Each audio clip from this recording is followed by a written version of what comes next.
as an introvert that you are kind of scared to talk to people. Even though you're not scared to talk to people, you don't want to talk to people, right? Now, I think there are two scenarios to this. One which is acceptable and one which is not. Most people, as we know, they think there's something wrong with introverts. You need to speak up regardless of introvert, extrovert. You like talking to people, you don't like talking to people. People don't really take those stuff into consideration, and they think that okay, you just have to freaking talk to people. Sometimes you're born a certain way. One of those ways is you want to talk to people, and one of those ways is you just don't want to freaking socialize. You're not that kind of a person. When you're not that kind of person, people think there's something wrong with you. But there are two scenarios to this. One is the kind of introvert where you're just an introvert, as in you don't like talking to people. But if someone disrespects you, if someone has something against you, if someone says something wrong about you, or someone does something wrong to you, whatever, you stand up and you respond to that. You're strong enough to stand up and respond to that nonsense. But now the problem comes if you are the second type of guy or girl, whatever.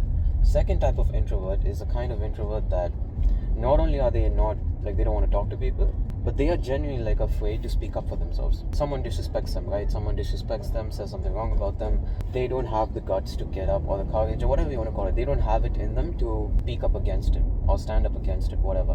Now that is where the issue is. Now, although I gave a just very basic example of you need to stand up for yourself, there's a lot of scenarios where you'll find you need to be strong in terms of your character, and you're not able to because of this introverted thing. You just want to stay reserved, no matter what people throw at you, no matter what people say about you, no matter how they freaking disrespect you. You just shut up and just sit there like a dog. Now that is where the issue is. I used to be the person who, this version of myself, where I remember in school especially where most of this took place, I don't want to sit and pretend like I was bullied a lot. I was not, but there have been scenarios where I needed to just do something about certain things, and I did not, because I was just freaking too scared. I was just too scared. Did not want to make a move.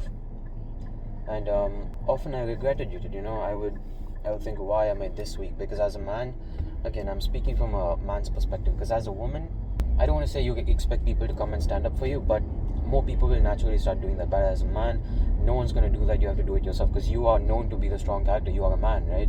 And when you don't do that for yourself, it's like, how are you even going to stand up for others? And that would always hurt me, because just like I explained, it's not as a man, you're expected to stand up for people, and if you can't stand up for yourself, even in the smallest of things, just because you're scared or you're too timid about it, then that doesn't really sit well with you.